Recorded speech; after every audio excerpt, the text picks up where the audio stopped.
Can't start when backtrack with no what? Oh fuck! Oh, this plugin. I don't want it. Give me 1 sec. See us on the YouTubes. You shouldn't. I do. Are we? Oops. Yes. Okay. All right. I thought it didn't work, but I guess it did. Nope. It's I see us live on the YouTube. You said I don't want it, and now we are live on Press B and there we are. Twitch. You should be on Twitch and YouTube. Yeah. Okay. All right. I'll We're take on it. both. That's fine. I mess with plugins and it shows. I guess I should maybe close the door here. Okay. So, Char, you got the list. I'll flash the list on the screen every once in a while. Okay. And I'm just starting from the bottom up. Yeah.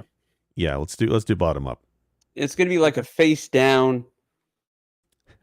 Yeah, it hadn't been long enough yet. Come back for 7 minutes with that joke, GP. 7 minutes. Is that how you yuck? Wait, is that what we're doing? Oh, yeah, I prefer to. We're doing the Goofy joke. Yeah. No, Goofy's the only one with an actual offspring. I know I'm not the first person to notice this, but Goofy dog. He's a dog, right? He's a big old dog. Lovable. He's a big old dog. Pluto is a what? He's a dog too. He's a mutant. Okay, one of them talks. A lesser and caste of the dog. other is Pluto. naked on a leash. Well, okay. Oddly Some enough, evolve Bill and some don't. Farmer actually addressed this recently. Bill Farmer, Oh, the there you voice go. of Goofy. Right, for a long recently. time. Oh, really? Okay. Recently, there's like some I got an development. article about this in the last few weeks. He said that they are sort of a divergence in the evolution of canines. So, Lord. like, I know which of the two I would rather be. Like, is this an MCU timeline that's Earth 661-6? I feel like Goofy would have met Pluto and been like, "Bro, what are you doing?" And then He's when like, "They're nobody's not both looking, Pluto's dogs, like, but "Don't they're-" ruin this for me. I got a good It's- thing going. Nobody Until expects anything." Until they cast Robert Basically, Downey he Jr. said- as both Goofy and as Pluto, then we'd have a problem. But until then, we're good. My favorite so far is Robert Downey Jr.'s face superimposed on every single Avenger character, Yeah. including Black Panther, on the Yeah. cover of the next Avengers movie. And it was no. him from Tropic Thunder. I have And it was not him from seen Chocolate it. Thunder. Yeah. It's fucking amazing. Horrible. It's actually really well Horrible. done. Robert Downey Jr., if you're listening, please come on the show. We have so many questions. We love our DJ. Oh my God. Weird Science. That was when I first, fell in He's love. he was a great Iron Man. I just don't want him as Doom, man. They could have gone with anybody else. Anybody. Do we need to maybe put this episode on the back burner so that we can have the Doom discussion? Because They might I'm here have for to have a that. Doom talk. Because you do got to understand, this is the third installment of the Fantastic Four. No, the fourth installment of the I think Fantastic fourth, Four. And who are they going to get? They're going to get RDJ to bring that shit back. The rumor I saw thing was is- Cillian Murphy for the longest time. He would have know. crushed as No. a Doom. Hear He's me out on such a this. great I actor. heard Hear me out. Veal was also out there too. Mads Mikkelsen. I know he's Oh. Caecilius, Yes. but if you had Yeah. done like a Caecilius variant who, or even if Yeah. there's like a thing where Doom decided to, try to be a good guy and change his name to Caecilius, you know what I mean? So like if No, he just hadn't, I don't know. No. Wait, Why the not Mads Gary Mikkelsen Oldman? conversation? Doom- or Gary Doom- Oldman would be great too. Yes, But I the would take Mads Gary Oldman. Mikkelsen Conversation. Gary Oldman was the other 17 Dooms on stage with RDJ. But here, here's what I'm saying. And Mads can do anything. And here's the thing also, Robert Downey Jr. is going to crush it. He'll do great. Sure. But Doom is such a great character. We're going to miss out on Yeah. his whole experience so that we can get a Tony Stark variant so the whole thing can end how it began. And I just Victor Von Stark. give me Tony Von Caecilius Doom. I think they're not going to do a Tony Stark variant. I think he's literally going to be Victor Von Doom, is what I think He they're going to will do. change his name, but you can't. That's not. I don't think so. It's just He weird. won't have the pointy I beard, think right? I think he's going to be a Tony Stark variant that was adopted or something. Yes, Think so? Okay. 100%. By the There's Doom going to be family. something that Yeah. we've seen from his history where he drops the mic and is like, "No, I'm out. I'm done." And then he goes and becomes Von Doom. If he ever does, if there's a scene in the movie where he just pulls the mask off and he just says, "I am Doctor Doom," right? Like the I Am Iron Man scene, I'm just gonna walk out of the theater. I'll be done with the franchise. I trust in the writers and I trust in RDJ, and I'm sure they're going to give us something Yeah. great. But we deserve to be able to see the Von Doom life and history, and I think we'll get that after the soft reboot. Doom will still be around, but they'll do another actor and they'll give him like the full treatment. But whatever. Hopefully. Especially after the last two Fantastic Four movies, which were, I mean, I didn't mind the most recent one. It was okay, but I didn't like what they did with Doom in that one. No, He they deserves were so much better. sad. Fantastic Four is supposed to be like this happy thing, and like I don't know, but I think the guy who was his name, Josh Trank, I think he just did not like those characters, and he wanted everybody to be miserable, and that sucks. Yeah. Yeah, I did like the design for Thing, though. I thought that was great. Yeah. This episode has nothing to do with what we're talking about. No. Well, of this list, four of the games are in fact this week. fantastic. Yeah. No, four of there's these more than games four are of them. fantastic. Yes. Yes. All right. Okay, let's actually start the episode now. I think that'd probably be a good idea. I love you, Marvel. It's dangerous to go alone. Please take this tier list and have an adventure. Ranking Zelda on our new and improved tier list today. Oh, don't say that. Don't say new and improved. Well, I was going to say, it's probably better than the last one. That's improvement, right? Did I have clips last episode? I hope not, because I didn't do clips this week. I talked the least maybe. of all of us now over the intro. Yeah, you're the most Welcome well-behaved. back That's a to- change, huh? Wow. GP's grown up over the years. The rest of us, no, Well, we've lost it. He's very solemn with Zelda and her coma behind him. Coma Zelda. Welcome back, everybody, to Press Me to Cancel. It's Friday. It's Friday night. It's your favorite podcast of Friday night. Well, at least until something comes on after that. But we're here. We are here to talk what we always talk. Let's talk Victor Von Doom, guys. Let's go ahead and talk about the RDJ reboot. Let's talk about what's going on in the let's not talk about the Marvel MC universe. Let's talk about Zelda. But I'm not going to talk by myself. No, of course not. I have three of the best people I know on the planet chilling right here. Guys, how are we doing? Jake, how are you this fine Friday sweltering evening, sir? It has been hot this week. You know what? When they do that Zelda movie, because they're doing a Zelda movie, I think the cast of Zelda should be Robert Downey Jr. I was thinking Zelda could totally be played by Robert Downey Jr. myself. Speaking of beautiful people, GP, how are you, sir? Oh, I'm doing fine. Thank you for that warm lie of an introduction. I'm looking forward to being useful for exactly one half of this episode, and I'll let you guys figure out which one it is. You'll probably carry the back end of the useful half, because I'm going to be just as useless as the first half of this. Speaking of absolutely the most useful person on this podcast, Werewolf, how are you today, sir? I've been better. I mean, I'm happy that I'm done playing the Zelda I've been playing this week. Oh, I'll leave it at that for now. We'll bring it up when we get to that one. But I can't wait to get to your Zelda. I already think it's going to be. I think Wolf and I did the most research this week, and I gave my best try for 15 minutes for a lot of these, and man, I can't do it. I couldn't do it. I tried recording footage for the episode today, and I bailed halfway through. I just couldn't do it anymore. So, and I love these games. Well, most of them. Yeah, I dropped the ball a little bit, but there was some good news this week that interfered with me being able to do anything from the side for a little while. So, good news, but not great for this podcast. So I apologize. So I'm hosting, because that's the best thing I can do for this episode this time. So since the last episode we did went about 3.5 hours, and that was with cuts, let's go ahead and just dive right into this bad boy and hope that we can get through the first 5 or 6 relatively quickly. I'm sure it'll be fine. So we're also doing this in a different way, because last time we started with the first game, we talked about the dates, blah blah.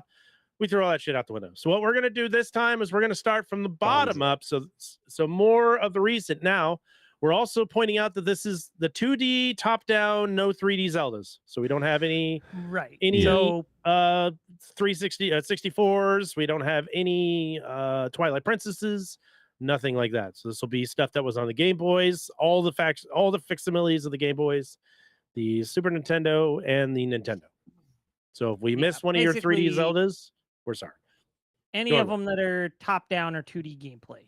2D gameplay, yeah. And just Yeah. mainline, we talked about side ones, but I mean, I don't want to spend 5 minutes of our time talking about the CDI games, even if it means we don't talk about Cadence of Hyrule, which is a fantastic one, but we just focus on just the mainline Zelda games.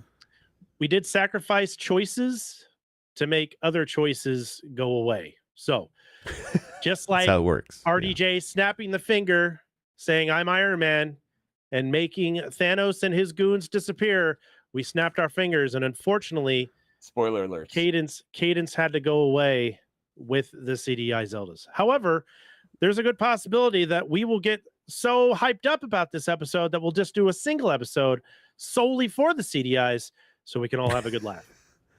There is stuff to talk about on was those, not consulted. honestly. But yeah. I was not consulted. My agent was not called. All right.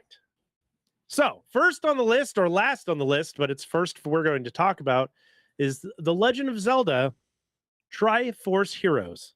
Oh yeah. And anybody please tell me what is this?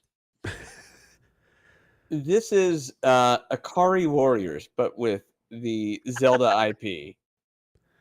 No. Nope, No. that's wrong. I you This changed the is- order this on me, is and I've Tenchu practiced Silent Assassin, but with the Zelda IP. I didn't even know this game existed. This completely was not on my radar. And I had a 3DS. This is the second 3DS Zelda. And it was, I guess, Wolf, do you know more background on this one? I never played it personally. I watched a few reviews of the full game, even back when it came out.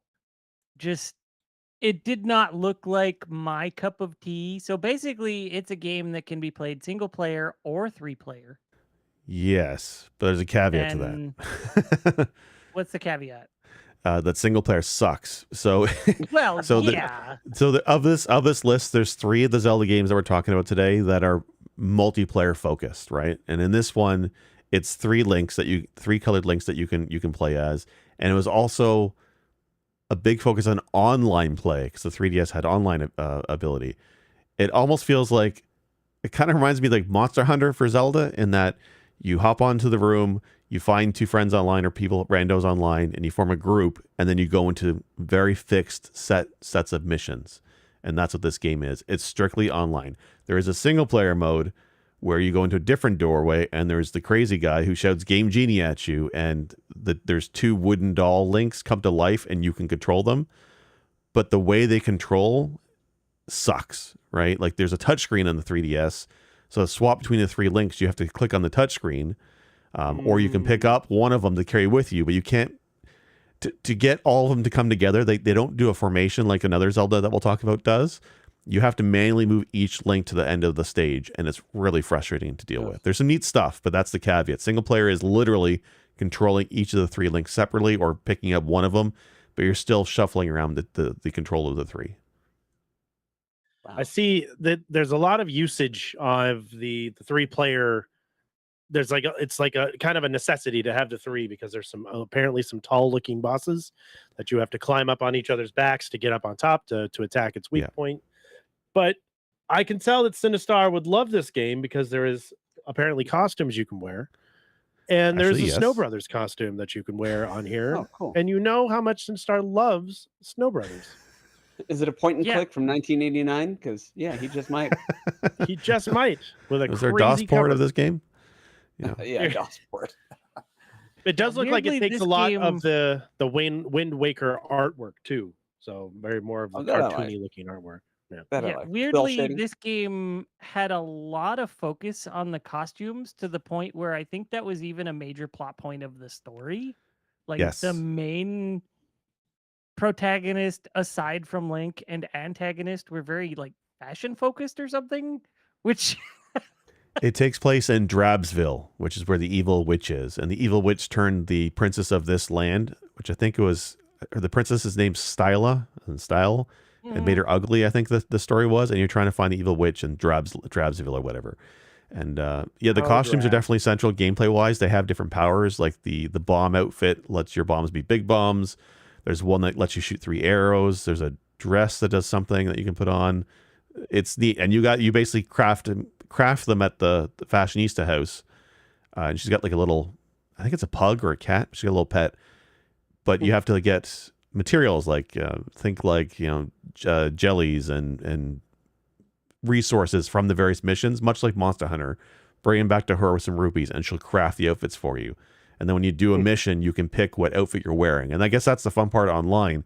You would have been able to each pick a different costume as a group. So, like, if you're trying to put together a certain outfit and you have to go retrieve a thing, you could go to the gym and see who could do more squats. And Yeah. then, they would give you a certain type of shimmery dress. And then you can Is go that like- retrieve the drunk dressmaker and give him another reason to live. Yeah, Is I've that- heard this before. That sounds like Final Fantasy VII. That's right. That's right. It's a crossover we Okay, didn't well, deserve. Yeah, Big bro. We did deserve. We just didn't want. we didn't want it. So I will say that the big mechanic of this one and why there's 3 heroes is it's the call to totem. And you explained it. You stack on top of each other. And that's necessary to solve a bunch of the puzzles. So like the one puzzle to open a door, for example, there's 3 like pillars and they're different heights. So you have to stack each of the links. And then the second link, you can pick control of him, throw the top one onto the first pillar. Bottom link throws the second link, and then you hit the switches. It's a lot of that kind of gameplay. Like Very third-person short, puzzlers. bite-sized stages, a lot of combat, and a lot of the combat's very puzzly. Like if you have a guy with a bow and arrow, you stack him on the top, then he shoots arrows from that level. So there's a lot of verticality to the combat. It's like, neat, but sucks 4D as single chess. player. Yes, Okay. like 4D chess. Yeah. Okay. So I don't know. All right. Well, we've got a little bit of a rundown, guys. What kind of rankings do you think we should give Triforce Heroes? I'll tell you what. If anybody sways their decision on this, IGN, known for their amazing content, gave it an 8.5 out of 10. Really? That Yeah. high? The reasons were goofy outfits, unique Yeah. single-player gameplay, and a couple other things. But their one downfall of the game was poor communication. I would Yeah. probably, based on what I saw, it was nothing I was like, oh, I gotta try that. Like, I was excited about it until I saw it. Because Mm. I'll admit, I enjoyed the 4 Swords stuff. So I was like, oh, cool. But, on the one hand, like, at least 4 Swords for GameCube was designed to where you could play it all single player or multiplayer, either way. It was a pain in the ass, but we'll come up to that. But Triforce Heroes felt like it sort of tried to change that up too much. And for me, it just didn't look enticing enough. Based on Yeah. everything I've seen, I would probably give it a C. That's fair. Okay. Yeah. That's fair. So I played a little bit of it last night. Graphics are great. The games resolve around the idea of style and dress up, and to its credit, the game does have style. It looks very nice.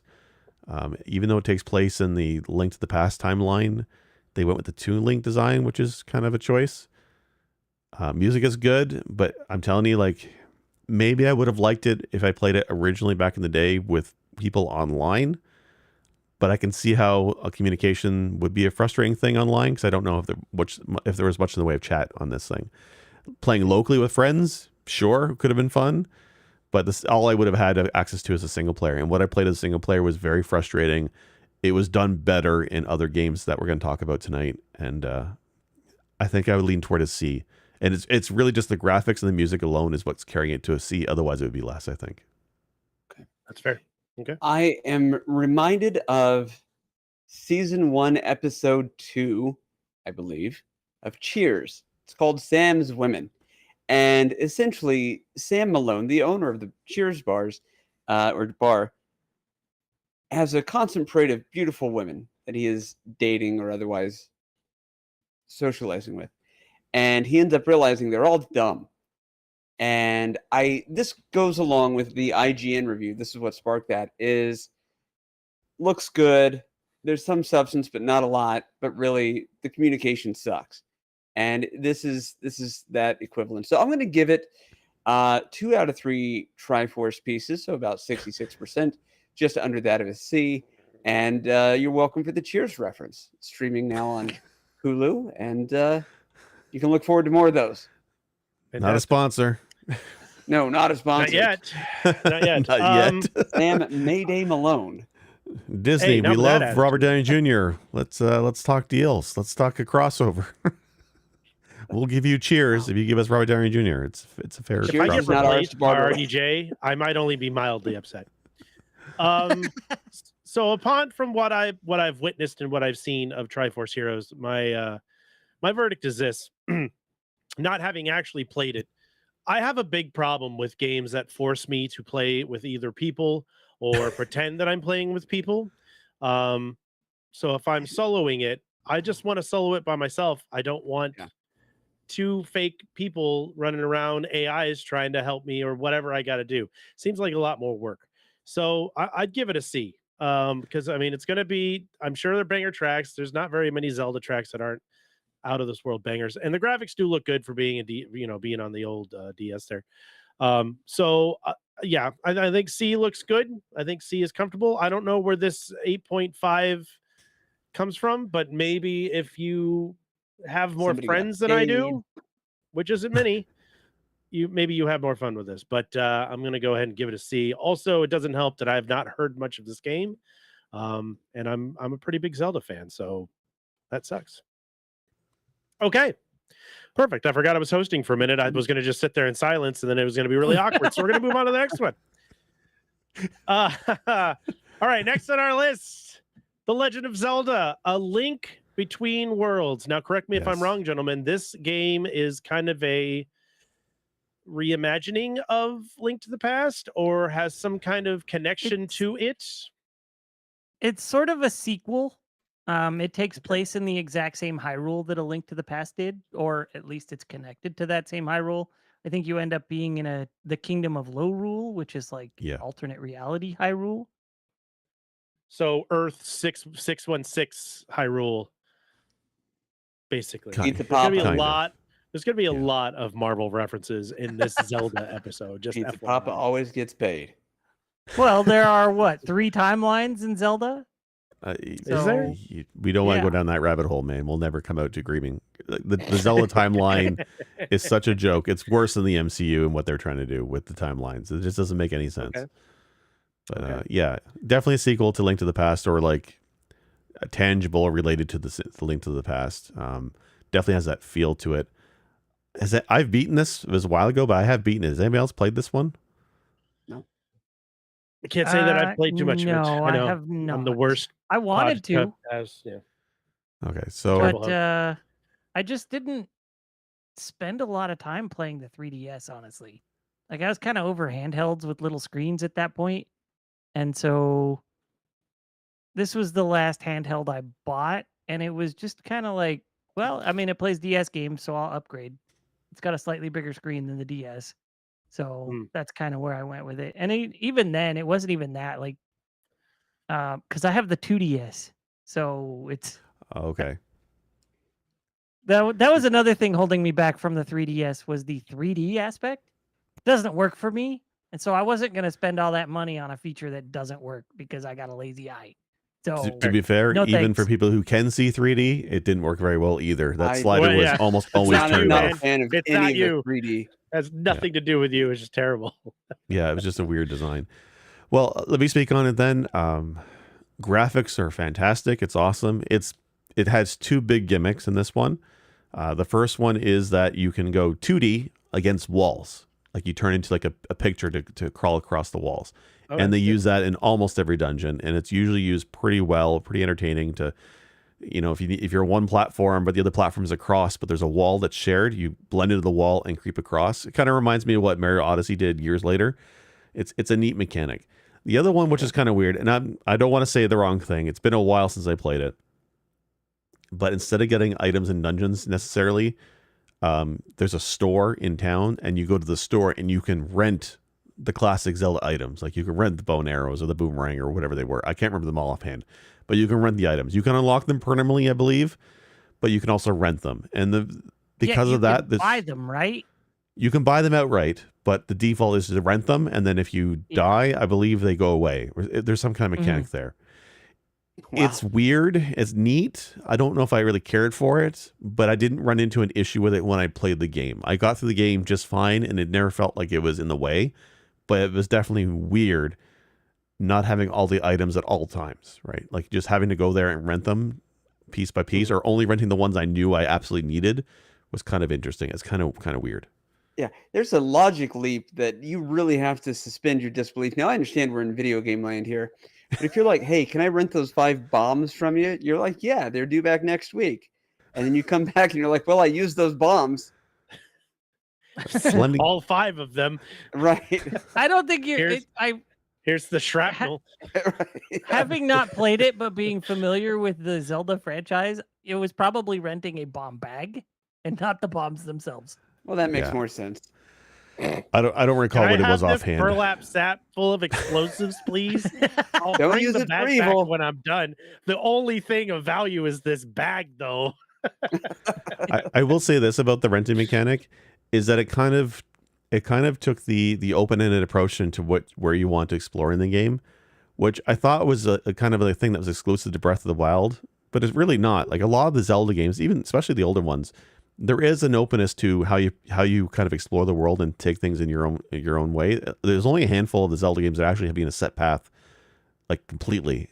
So this one was a little bit more open-ended, and I appreciate that.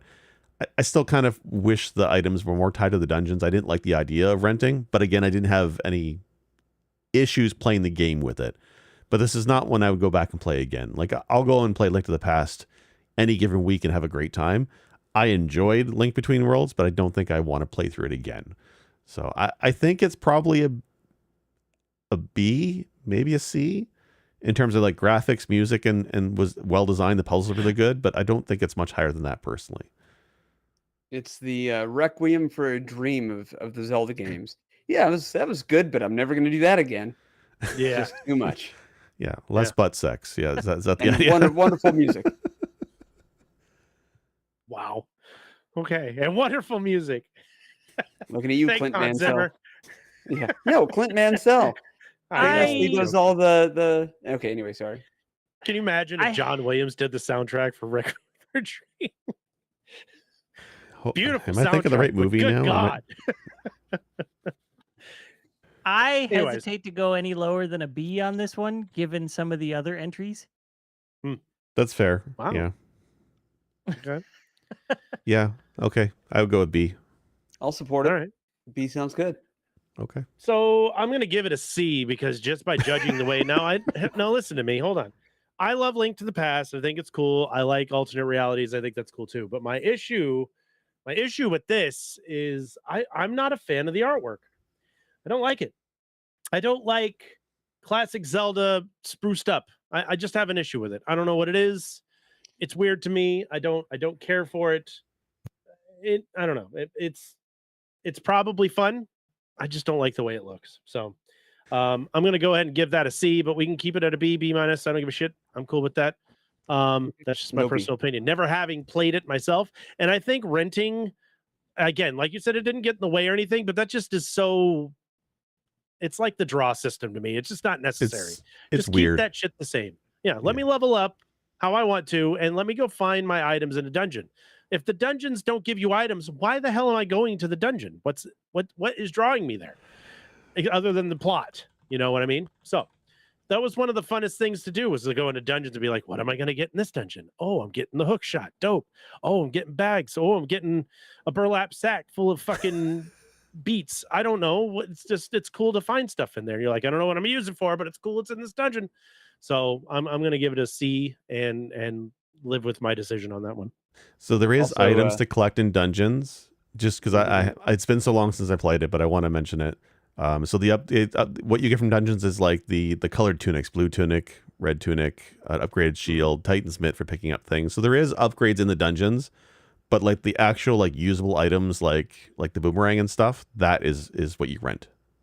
Gotcha. Yep, I hate it. Okay, moving on. So is it Sounds B? We terrible. agree on B. Yeah, you B guys minus, if you will. Yes. At least have my opinion be valid somewhere. All right. All right. Legend of Zelda Spirit Tracks. Okay. Assuming this has something to do with the Who's played train, and this? everybody's heavy size says it's amazing. I have played this for a few hours. It More was of that, not great, in my opinion. I got very bored with it very quick. I don't understand. They went down this route with the Zelda games for a little bit, and Phantom Hourglass and Spirit Tracks are really the worst offenders of this trend they went with. But Spirit Tracks was just dull. Like there was nothing exciting in the game at all. It was just constantly go here, do this. Okay, go here, do this. Okay. It felt like there were no stakes. It felt like there was nothing interesting. The puzzles were not challenging. I don't know. It was just it left me very bored and I couldn't do it. This Fair. one I heard has Zelda in it, and she can control phantoms. That was her thing in it. Did you get that far? In Spirit Tracks? Yeah. No, I didn't. No? Okay. If I did, I don't remember it. Like Okay. the game did not hold much of an impression other than the little loading screens between areas where Link is riding the train. Yes, there's that. It's got a great title screen. I like that. It uses both of the DS screens with the train. It was neat. Was there any placing? Because I did not get very far. I bounced off this in Phantom Hourglass. I gave it a good try in Hourglass, but when I saw Spirit Tracks had the same control scheme, which we'll talk about, I bounced so hard. I wondering is it's all focused on the train and tracks. I think you can upgrade your train. Can you control where tracks go at all, or are you literally following one track that's fixed? I don't really recall. I feel like you were adventuring to find pieces of track to be able to go to other Okay. places. Okay. Like I said, I tried this back around shortly after it came out. So it's been that long since I played it. Yeah. There So I appears guess to be a very interesting mechanic, but I guess we'll cover that later. Well, I mean, we should talk about, I guess, the bring it controls, up. maybe. It seems to me, now correct me if I'm wrong, it looks like you are able to, I mean, you control Link by using your direction pads and buttons and all that stuff for slashing. No. Stylus. But it looks to me use a stylus chart. there's a partner that he's got running around with him that appears to be being controlled by his stylus. The stylus controls Link. That's how you move around. You That's drag gross. you drag around, and he runs after the fairy or the partner, and that's the control. To pick up That's things, enough. you tap it with the stylus, and if you throw it, you tap again. I don't know about Spirit Tracks, but Phantom Hourglass, the combat was you tap the enemy and you hit it with your sword, you slash a line, you slash a sword, you circle it, you do a spin attack. It is the most clunkiest, most aggravating, annoying control scheme I've played in a while, and it sucks that it's in a Zelda game, because for me, Zelda, the combat is usually one of the highlights. It's usually fun, it's snappy, it's great. Out of this, it's literally the stylus, and I couldn't believe it when I was playing it. Like, granted, I'm playing on emulation, so I have an Xbox controller in my left hand, I have my mouse in the right hand, and then I quickly realize there's no reason to hold the controller. You just need to use the mouse, and you're literally just doing the stylus. That's all the controls. It's so bad. Yeah, I don't care for that much, but that seems bizarre. I see there seems to be a little like a shiny thing in front of Link when he's running, so I'm assuming that's the stylus's cursor that's leading him in whatever direction he's going in. I feel like that would be very, very clunky to play against bosses with a stylus, personally. I never got that far. I don't know, Wolfie, if you made it any bosses. I honestly, I don't recall. I hated the controls. I was not like, it seemed charming, but the gameplay made me not want to play the game. Yeah. It's understandable. Yeah. I mean, it's when you're taking away, when you're the basics using of a fucking controller, and now you got to use a pin to do things. I thought the puzzles where you were drawing stuff was kind of neat. There was some cool puzzles that you have to sketch the picture, sketch a design or something on there to open a door or do something with it. That would have been neat if you just left that to that way and then use the original shit to guide and move Zelda or Link around. So I don't know. Like, I thought if you moved around with the D-pad and then use a stylus for attacking, that could have been okay. That could have been neat. Yeah, but having to use a yeah. stylus for everything was Yeah. a choice. Yeah. You know, we always talk about Nintendo's attempt for innovation into the new games. You know, the Wii with the Sure. motion controls and the stylus was used for games and stuff like that. It was kind of a new thing and whatnot. Sometimes it just sucks. Sometimes it just don't work. It just doesn't. Yeah. Like, just sometimes you just gotta leave a duck and let it go swimming. You don't need to paint it red and put it on fire. Well, Yeah, know what I mean? wasn't that a thing? Like Nintendo had a problem with that for a while. They were just like, it has to have it has to have Yeah. touchscreen mechanics somehow. Like Mario Kart for the DS had that same problem because you Did couldn't it? use your special item unless you touched the damn screen. You're sitting there There's driving. 4 buttons on that thing. And Why you're is it one of using the buttons for the buttons on items? this hand. You're using the D-pad on this hand, and you still have to touch the touchscreen to use the special What, items. you touch it Like, with your nose? Like, what the it fuck? has the same amount of buttons as a Super Nintendo controller, and Super Nintendo Yeah. did it all without a touchscreen. So I don't understand. Like, it was a victim of having to shoehorn in DS mechanics, I think. Yeah. Ridiculous. Yeah, if it had classic Ridiculous. controls, I think I would have been more into it. I mean, the graphic style was okay, music was okay. Yeah, Like, I think it I looks didn't pretty hate the graphic nice. style. Like Yeah. I said, I remember it being charming in terms Yeah. of the world and the character designs, and I don't remember the music, but I remember thinking, okay, this could be neat. And then after about an hour of play, I was like, it's not that neat. This, So this Yeah, is the would we worst rank thing it an ever. F or a D? I would give this a D because there's Fs on this list. Is there? Okay. wow. All okay. right. Yeah. Stick with D. Give it that D. Okay. I Just give it I- the D. will say I got curious and now I looked up the IGN score for this one is like 9.2 or 9.3. Is and it really? There are some What? Phantom I Tracks, don't understand. whatever, Spirit Tracks apologists out there. I feel like this is a good example of, that saying about, hey, yeah, you can copy my homework, just don't make it obvious. Kind of like that off of Phantom Hourglass, but the person who's copying your homework is much less creative than when you wrote your paper. You know what I mean? So Yeah. I know not much about it outside of kind of what's already been covered. And some of that stuff, honestly, has already been news to me. But yeah, I'm fine with this one being a pretty low tier. Okay. Fair. I mean, we're doing ourselves a little disservice by going backwards because there's a lot of like mechanical stuff that's different from what we're used to playing as, which is going to hinder us because we don't like using it. So, we're going to be old Well, and crotchety and tell people to get yeah. off our lawns with their styluses and give me my old Nintendo 2-button cross direction pad controls, and I'm just going to run around and kill some things and get some rubies by cutting glasses and breaking pots. That's just what we're used to doing.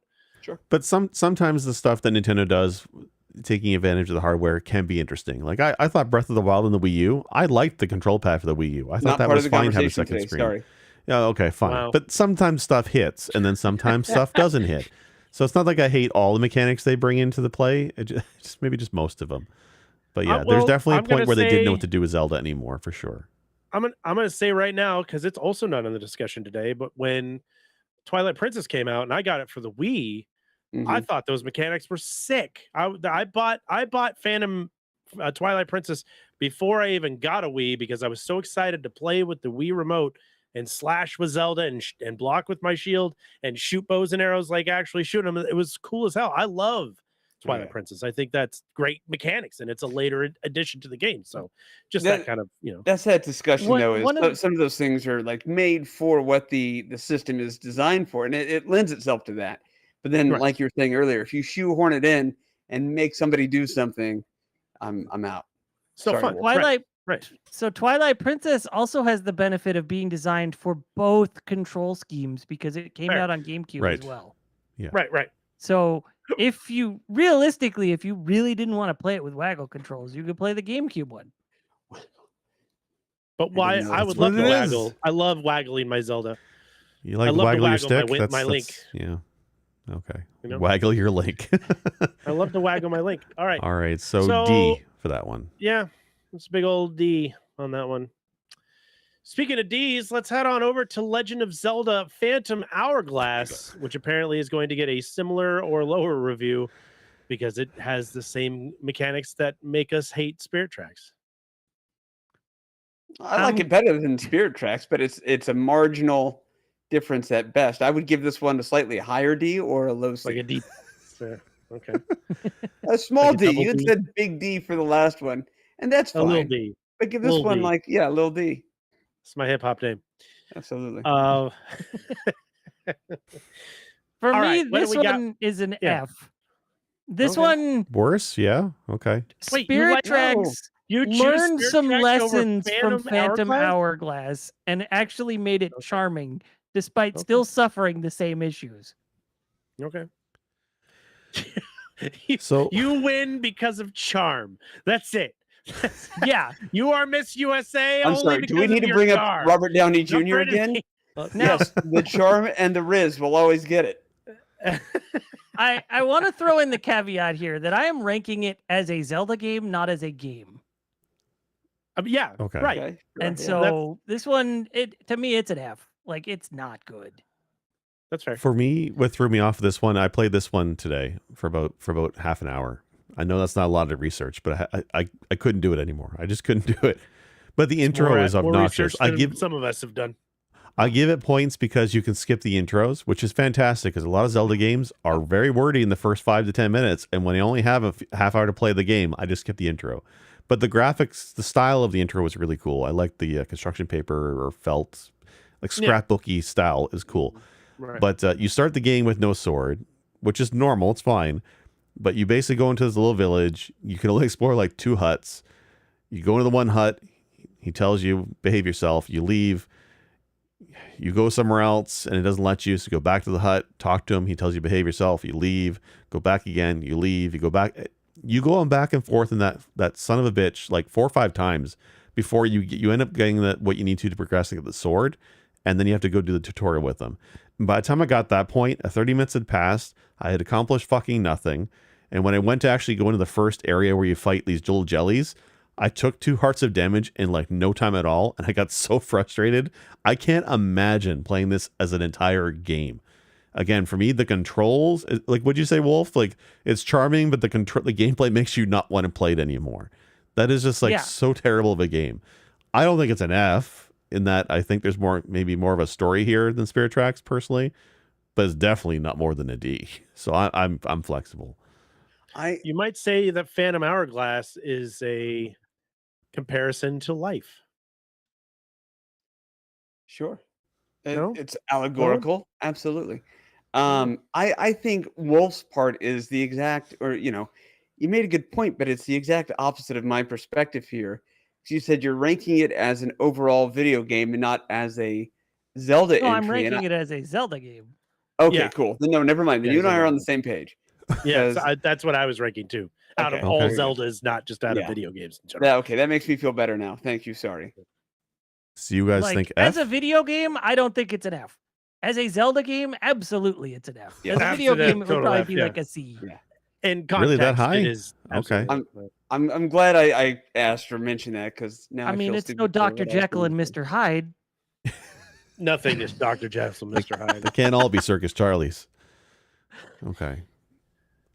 So you find want to something rank worse this one than an F or a I D? hate What do having you to guys use think? the stylus on Circus Charlie. That's the worst. It could work. It could work. Oh man, The that'd be game a fun dart game, wouldn't it? Shit. So we all agree this game sucks. Yeah. This game well, rips dicks. It's horrible. I like the artwork. I like the Wind Waker artwork, but I'm one of the few people that does like the Wind Waker artwork.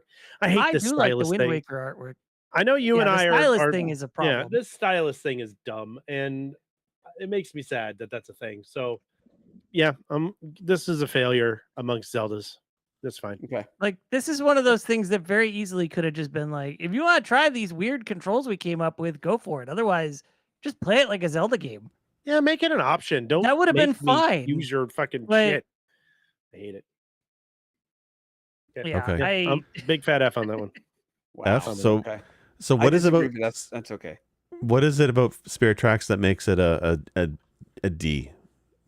the style and charm. Yeah, basically. Yeah, the charm saved it. Okay. That's what he Okay, did. the charm saved it. Okay, all The charm right. saved it.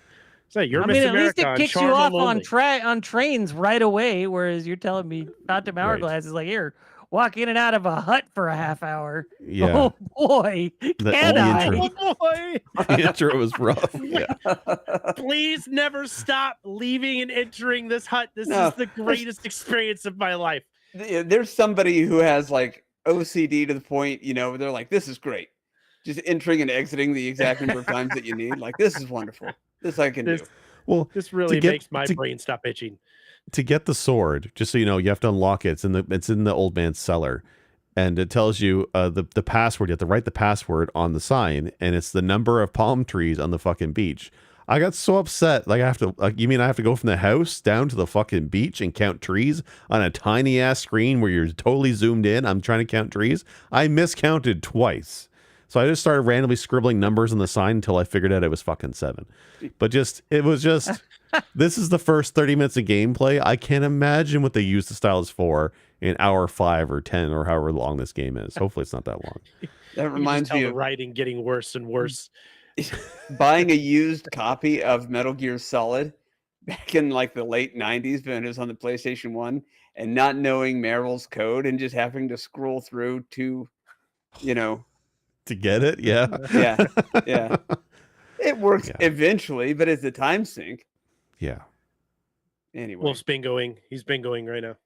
I know. And all it's right, gonna be so- the greatest thing. A big fat failure. Big Yeah, we'll fat call it F. failure. Phantom Fun. failure hourglass. Phantom failure hourglass. Okay, Still so better than the other one. So this next one. I'm gonna make this awkward silence now. Okay, sorry. Yes. Moving on. All right, so the next in our list, The Legend of Zelda, the Minish Cap. I've actually seen gameplay of this. This is the one with the annoying bird hat. Yes, that's the one. I'm Wolf gonna looks put- like I'm gonna he sh- loves Minish Cap. I can tell by the look in his eye that this is Wolf's all-time favorite Legend of Zelda ever played at any point. I'm gonna shout out Jeff and Chad who said it's the best Zelda ever, but he's only played this one 2D Zelda game, so Because this is the only one he beat. yeah. So Minish Cap, Um, guys. I remember this being a collectathon. Is it? Like a ton of collection? Okay. It seems like. It seemed to me like it was had like a lot of, you had to go find a bunch of shit that had nothing to do with the main story, but it helped like Okay. get you a better ending or some crap. It looked cool, but I'll tell you what, that fucking bird's super annoying because I don't think you can get out. I think if you die and the bird has to talk to you again, I think you have to listen to like all of it. It's worse than Navi. It's the hey listen of bird hats, and it's a hat. But it's What a the bird fuck? hat. I never Bird beat hat. this one. I didn't get very far in it, but what I played seemed fine. It was, I don't know, you guys have to sell me on how bad it was. I thought it was okay.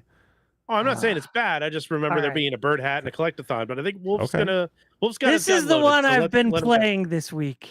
Okay. All right. I am very near the end at this point, and I don't think I'm gonna finish it. Wow. It's Wow. So this game has two major issues. One of them is we were talking about how DS games suffered from being DS games. This is a GBA game that suffers from being a GBA game. Okay. In that they were like, hey, let's do this little monotonous thing that you just have to do over and over and over again. And it's not even that rewarding.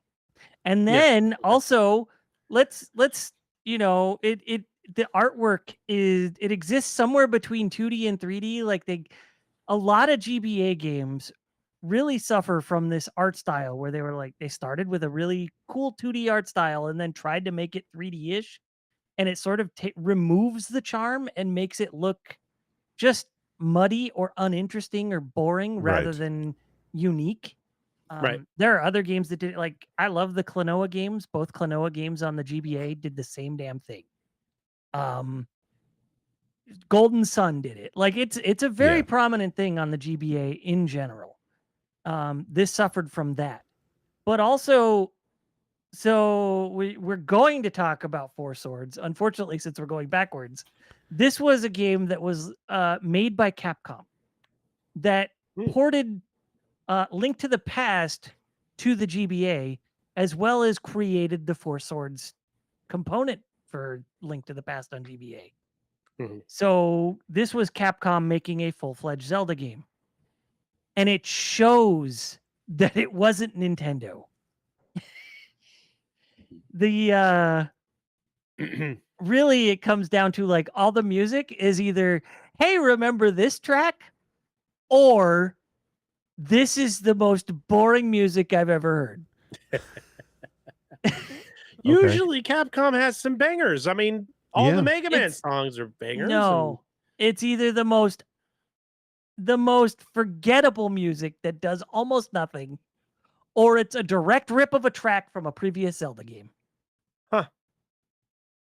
Interesting. That's and it's not something even I the normally best hear. tracks. Like you walk into a building and you get the bop, bop, bop, bop, bop, bop, Yeah. bop, bop, bop. Like that's not even the best Zelda game, and that's one of the most prominent songs because that's most of the time you enter a building.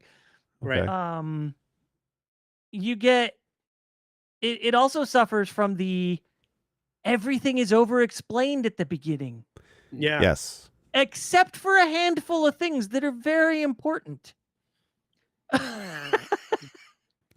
don't need to know that. They take forever to explain all sorts of things, and then when you finally get to the whole kinstone aspect of the game, which is actually a fairly important aspect of the game, you're introduced to it by a guy who's like, hey, when you see somebody with a look in their eye like mine, interact with them and you can share a kinstone with them. And I was like, okay, that means I looked at his eyes. I was like, okay, he's either going to look like that or it's just going to look like this guy every time there's somebody to a kid. No, it's anybody in the game.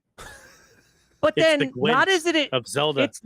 It's not just anybody in the game. It's random fucking circles on the wall. It's statues out in the wilderness. Okay. It could be anything. This was the collectathon part that I was talking about. Yeah. Would they had they been exposed to Mako? That could explain the look in the eye. Sorry, that's all I'm gonna have to contribute to this game. And I so sat this one out. The kinstone thing is just a problem the way they handled it. Like some of the kinstones are very specific drops that are only one-time use. Some of them you can purchase or will randomly drop in the field or whatever. And you kind of do have to grind for them sometimes or purchase them. And what do the kinstones unlock? Because whenever you combine a kinstone with somebody, the person that you combined with is super happy. There's no way to track with who you've combined with. So you're constantly running around. Before you even talk to a person, you're hitting the other button to kinstone interact with them. And sometimes it doesn't even register the first time you push the button. I had to push it.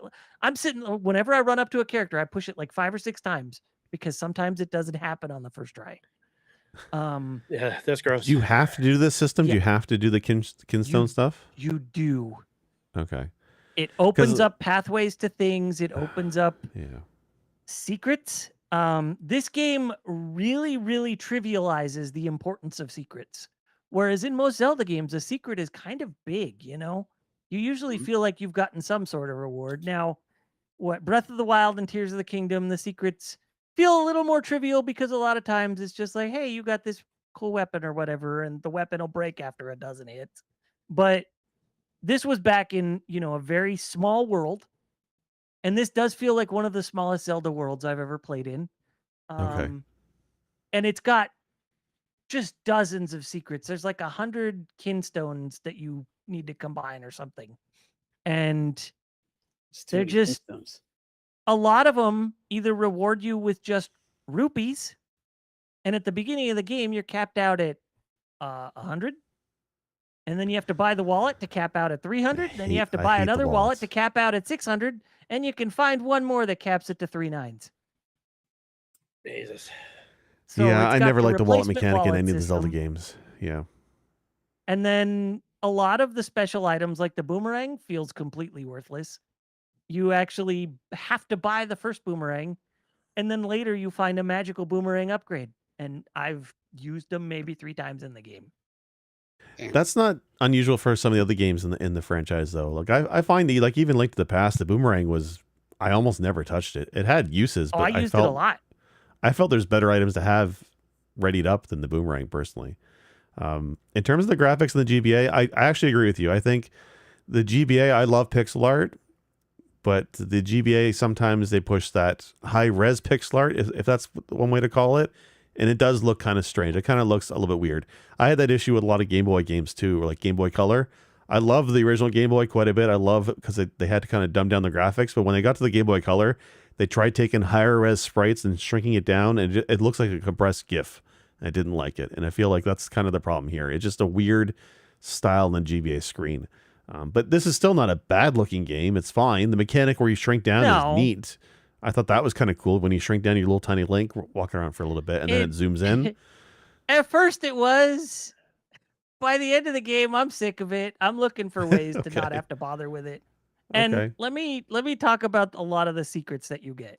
So the secrets are either a rupee reward or a magical shell, mystical shell, I don't know, something, mystery shell. Mystery shell. Okay. And so the mystery shells cap out at 3 nines.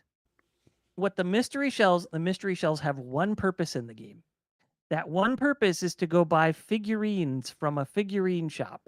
Oh boy. You can buy one figurine at a time. The more you buy, the smaller the percentage chance is that you will get a fresh one each new time you pull the and it's not just like, I want to buy one. Is this? It's every time you want to buy one, it's you have to talk to the guy and then you tell him how many shells you want to spend, because let's say you've got a 50% chance to get a new one, a new figurine. You can spend an additional 50 shells to bring that up to 100%. So then you do that. Then you actually have to go interact with the stupid machine and grab onto the thing and pull back. And then it'll drop the thing and you go through the whole reveal process. And then it's like, hey, you got a new one. I'll keep it in the shelf. So it's like a good 45 seconds per figurine. There's 130 of these in the game. What do they do? Can I maybe just rent them? If you get all 130, you unlock the last heart piece and a couple treasure chests. Oh, wow. Gross. A heart piece? I had to really? Google that because I was like, I am not going to sit here and do this for hours and hours without knowing what the reward is. So that's the gacha idea. It's the gacha system, which is like a very Japanese thing, right? I mean, even games like today, modern games like Genshin Impact and something Zen Zero that just came out, everybody's raving about. It's the same bullshit. You're doing the polls, right? And there's an animation, a risky chance of getting something that's rare or getting dog shit, and you're still going to use it. Like that gacha style system, I've never liked. Like it's neat when it's a physical machine you go to and you put 100 yen in and you get a little toy or whatever. But in a video game, no, thank you. But I mean, there's thanks 130 November. of them. Zenless Zone Zero is the game I was talking about. Yeah. Takes 45 to 60 seconds to acquire. Yeah. And it's just, there were also mechanics in this. They don't really convey to you that you can put water in your bottles right away. Okay. So you get one bottle, and the first thing I did was throw a fairy in there because I was like, well, I know what the bottle's for. I played Link to the Past. Okay, cool. No, there's a point where it's like you have to water a seed. But I was like, I even had that thought. Do I need to water this seed? So I used my fairy and ran over to a body of water, swiped at it, nothing happened. Ran over to a different body of water, swiped at it, nothing happened. No, apparently those bodies of water just didn't want to give me the water I fucking needed in the bottle. It's because it was salt water and it was going to kill the plant. Also, you can't catch water in a net. Do this. And it was like, oh, yeah, you do have to put water on it. Fucking really? And then there was another one. It was like, you have to put mineral water on it. So I was like, okay, I get that. Okay. Oh, and bougie plant. Thank fuck that the Nintendo Switch Online Game Boy Advance can rewind, because I apparently missed by a pixel twice. Jesus Christ. I still think it's that bad of a game, though. You're probably thinking F. It can't be an F. Like, this game isn't that bad. Like, it's no Phantom Hourglass, but it's really weird because I really stand by the idea that Zelda 2 is not a great Zelda, but it's a decent game. Oh, we're gonna This have words is- about Zelda too. Yeah. This is like kind of a bad game and a mediocre Zelda at best. Okay, I did not play as nearly as much as you did for sure, but I thought the combat was decent. I thought Clearly, the you designs don't were hate it. okay. But The yeah, combat I is mean, not decent. The combat Oh. is repetitive. The items Okay. used to kill things require you to swap out constantly. It's for a it feels as limited.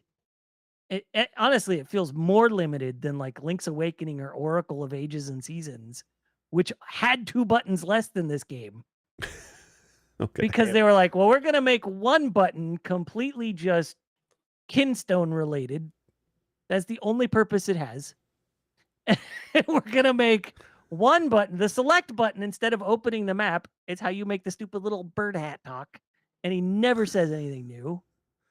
Whenever I hit select, I'm like, oh no, I didn't mean to hit that. I was trying to open the map. You want to talk to And- Birdo, the bird hat.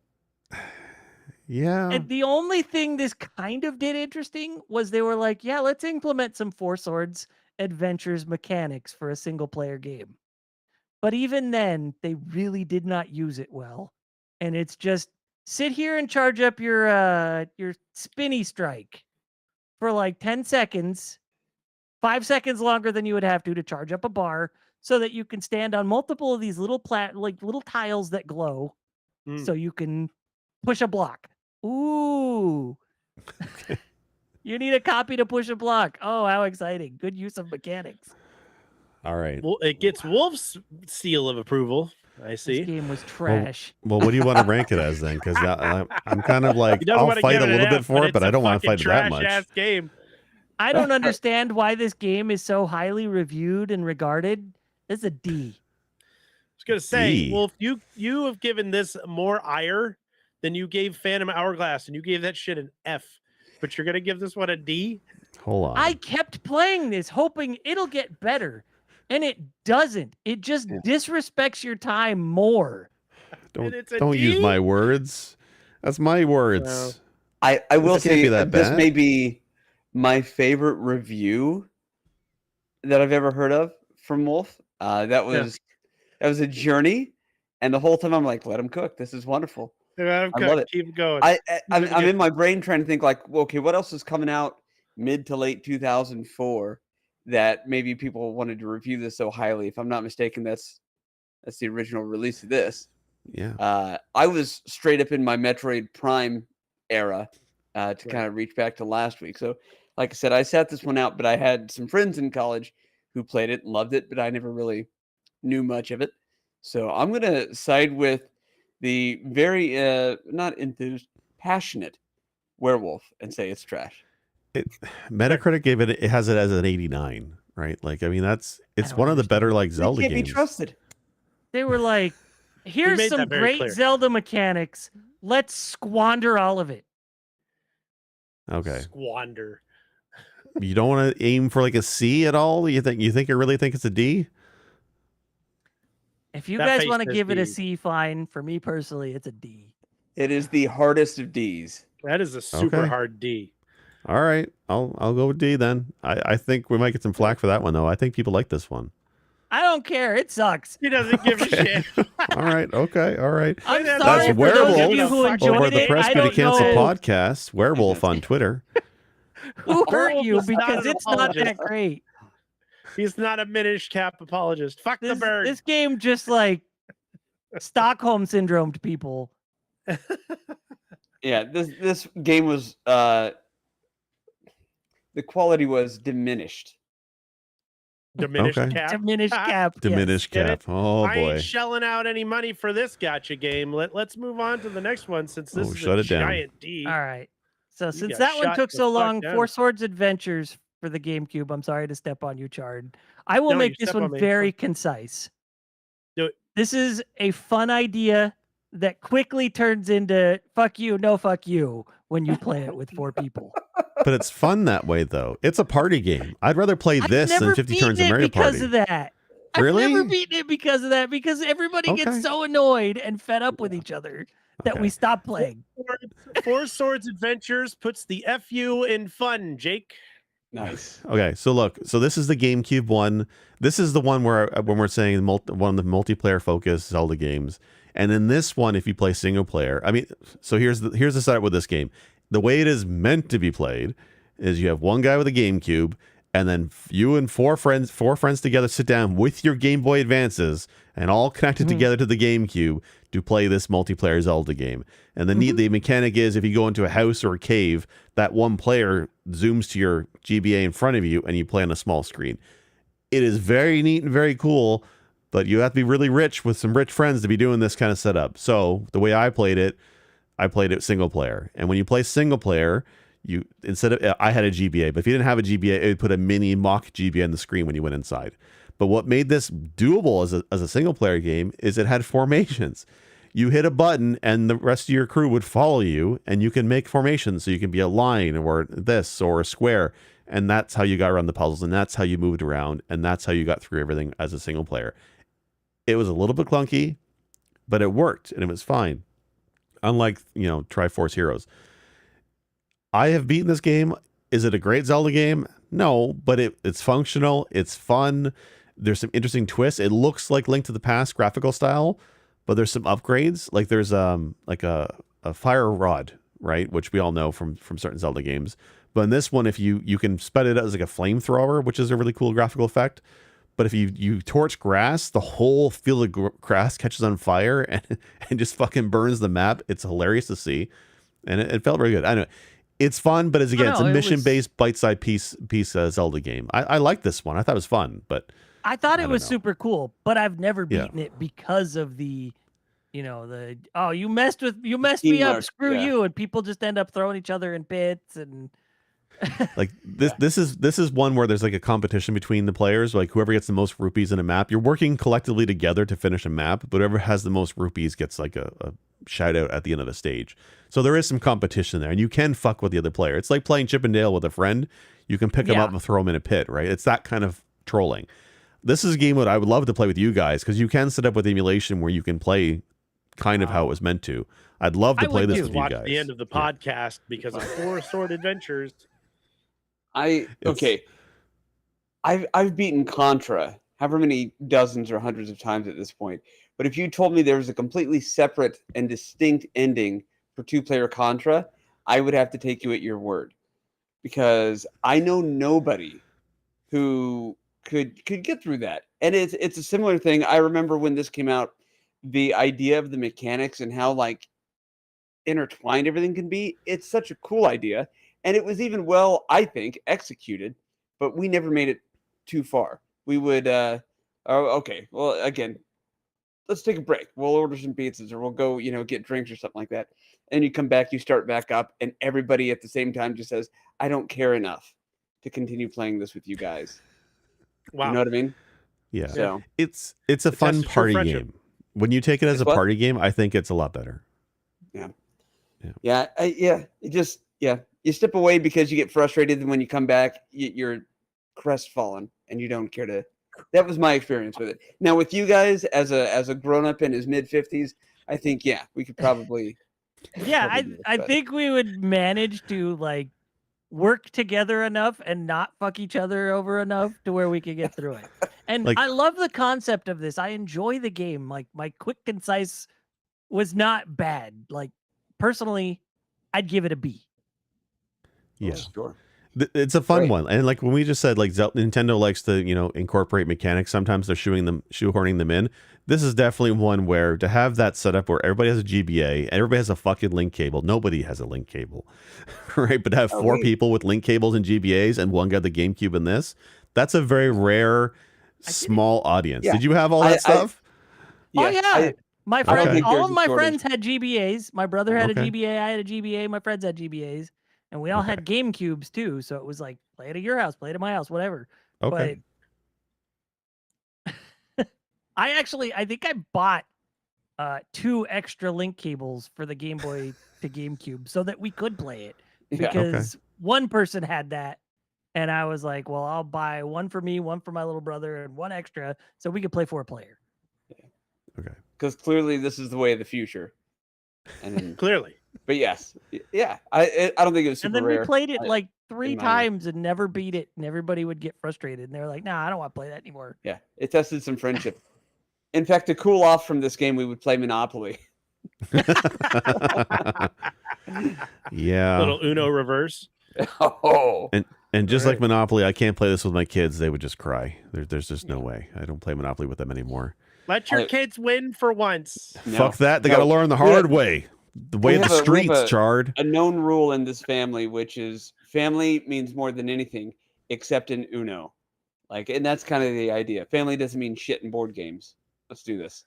Yeah, pick up 20, Let's do son. this. So I'm fine with B. I think it's a good B. It's a fun Sure. game. It's Yeah. It's just not a classic Zelda game. It's a party game, I guess. Yeah. I'll support your B. You were supported by B. B's nuts. Okay. Gotta reach. Innuendo. So next up, innuendo. Next up, we're gonna talk a little Legend of Zelda: Link to the Past and Four Swords. Now, this is the Game Boy Advanced edition.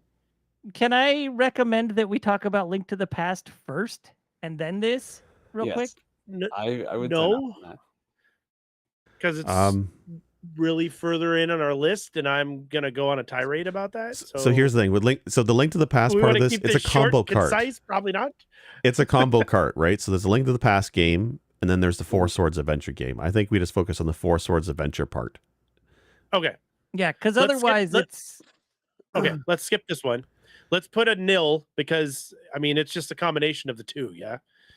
No, And we'll just yes move on. and no. Like it's a different game, and I do have words yeah. about it. Okay. So You so guys wanna skip go. for now? I've not played the GBA version of Link to the Past. I've only played the Same. Okay. the Smash. good one. Yeah. Who wants Okay, to run with this? Who's going to run with this? All right, so let me say that first off, you want to play Four Swords on the GBA.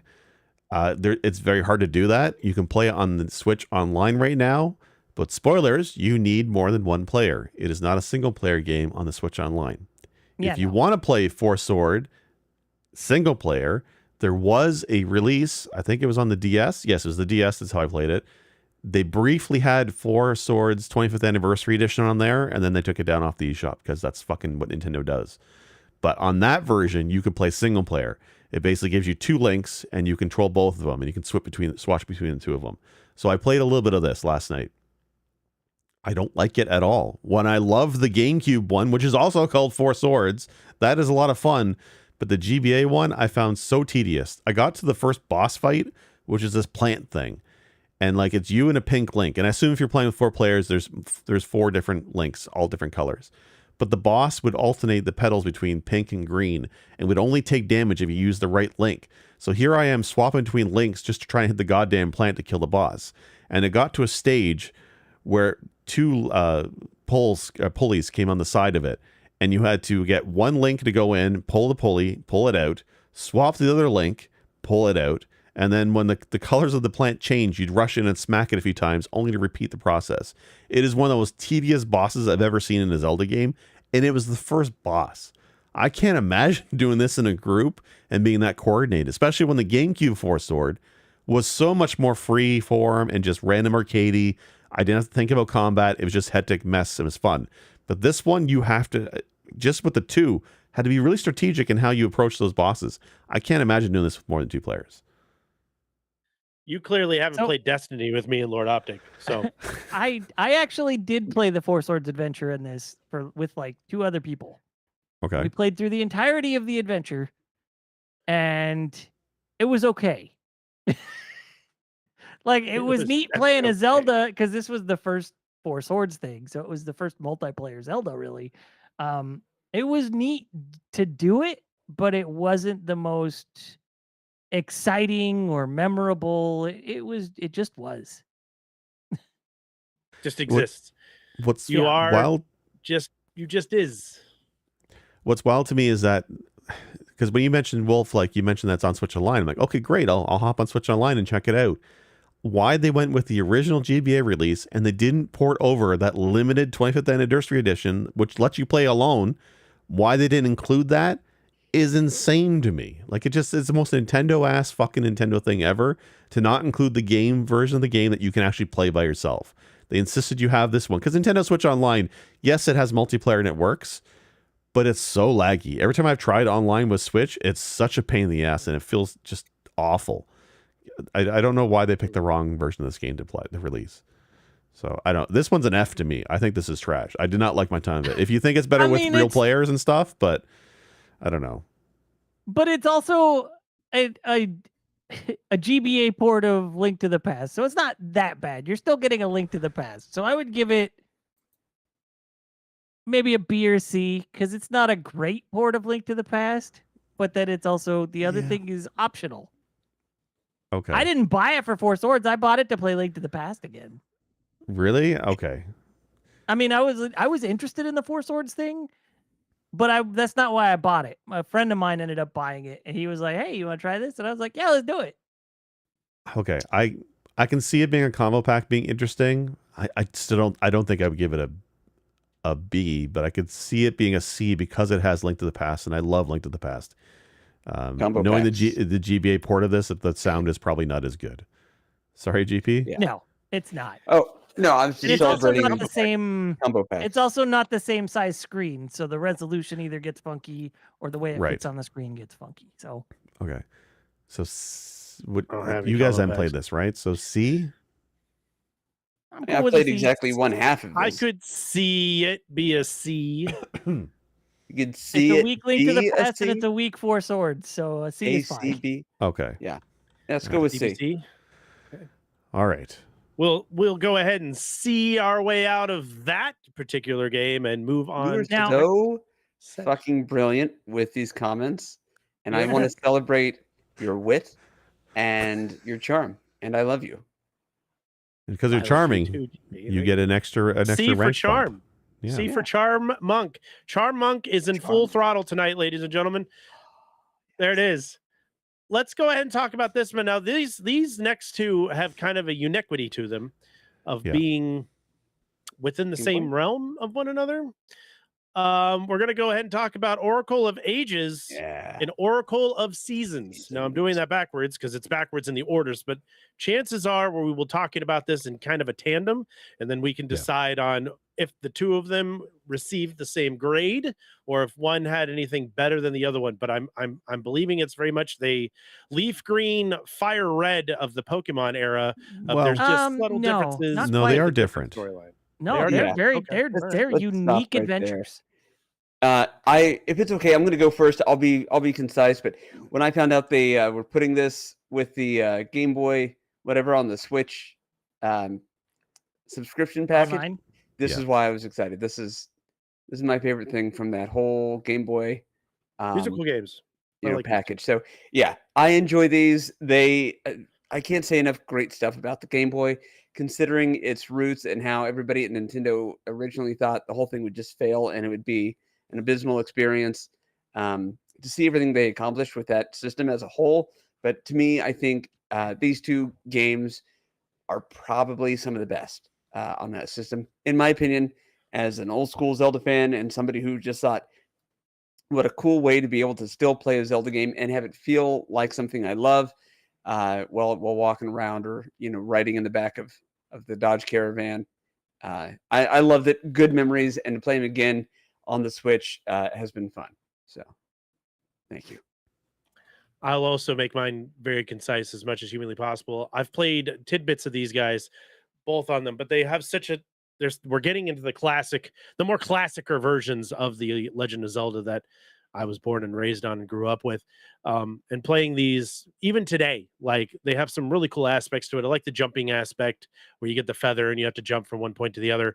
I thought that was a really cool addition. The having to swap it in and out was kind of a pain, but it's just part of the charm of the game, since we're going to use that word all day. I love the musical aspect to it. I like finding the instruments and all that stuff moving on. And I like how these two are basically a sequel of one another, like almost in a sense. Like I just like how they kind of, it's hard to say because it's not like a direct sequel. It's not, there's little subtle differences between the two, but I like how they're married together. Yeah, I they're not. always It's liked, not linked to Link's Awakening chart, right? Like the Right. ages and seasons are like in tandem to each other in terms they are linked. In fact, you Right. can. I have not beaten these. I've only played a little bit of these. have. They're on my list to play. But if you beat one, then you can bring items into the second one. Is that what it is? Not Kind of? as much as you'd expect. Okay. It gives you some bonuses to start the other one with the Okay. code. It's a lot more limited than I expected. I personally only played through seasons, and then I took that code and entered it into ages, and I was like, "That's all you get," and I was so annoyed that I didn't continue playing. I played it Okay. for like an hour and was like, it's basically like, in a sense, yeah, they're basically the same game. There's different plot, they're a different adventure. It's a totally different map and world layout between the two games. Mm. But ultimately, it's like 85% the same items between the two games and a few unique items in each game that change up aspects of the gameplay. If the second quest from the original Zelda game had been packaged as a sequel game, think something along those lines. Yeah. That Okay. makes sense. Yeah. It makes sense. It's- I like it. it's- I But think not even this that, was- because second quest was the same map, just rearranged. Rearranged, yeah, and then more like holes in the walls and things like that. But it was, if you look at the differences between the first and second Zelda games, one's obviously a overhead, adventure game. The second one has platforming aspects of side to side. This is just same aspect, same design, but alterations. I guess is probably how I should have said that. It's just more Zelda. It's more Zelda. If you like seasons, you'll like ages because it's more Zelda. From what I understand, one is more puzzly than the other. The other one's more actiony, but it's the same vibe. They're both done by the same team. It's Capcom who did this, by the way, too. Maybe Mario 1 and Mario 2. Yeah. Not Doki Doki Mario 2, but like Lost Levels Japanese Mario. Like Lost Levels. Yeah, there we go. Yeah. Okay. Yeah. Well, like I thought these ones were great. They were a lot of fun. They really nailed what made Zelda great at the time, and they did it on a handheld. Right. Yeah. To me, this is like the last vestige of the good Zeldas that we liked before we started getting the Minish Caps, the Phantom Hourglasses, and all that stuff. I feel like this, like before we went into the 3D era, or I mean, we were in the 3D era during this time, but this was like the last 2D Zelda adventure that was like, this still speaks to me in my nostalgia. And even going back and playing Oracle of Ages and Seasons, or one or the other, it gives me that nostalgic feel of like, okay, I'm back. This is what I'm used to playing. This is what I like. I would give this probably an A or a B. Ooh, I had to sneeze. Sorry. I would give this an A or a B. It tugs at my nostalgia bones. I like the gameplay of it. I like the feel of it, like the characters, and it's something cool that was on the Game Boy Color back in the day, and it's still fun to play even today. Yeah, when Link's Awakening got a Switch remaster remake, I was hoping they would take that engine and put Seasons and Ages in that engine as one thing. But of course, that would make too much sense, and Nintendo's not going to do that. So, but yeah, I always want to play these. Link's Awakening, which we'll get to. I love Link's Awakening. Game Boy was one of my favorite devices ever. I think A makes sense for these ones. I think they're both look really solid, like well designed. Story was good. Graphics are good for Game Boy. Music is good. I have no issues with these two games. I would lean S on these personally. Like these are top tier Zelda. Yeah. Okay. Okay. I would put them below 1, 2, and Link to the Past, but that's me. I would put them at the high end of the A's.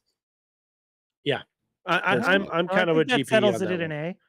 Okay. Like a higher A, but not quite S tier, because we're starting to get into the S tiers like next. But if you are looking at Game Boy games, then yes, they are S tier Game Boy games.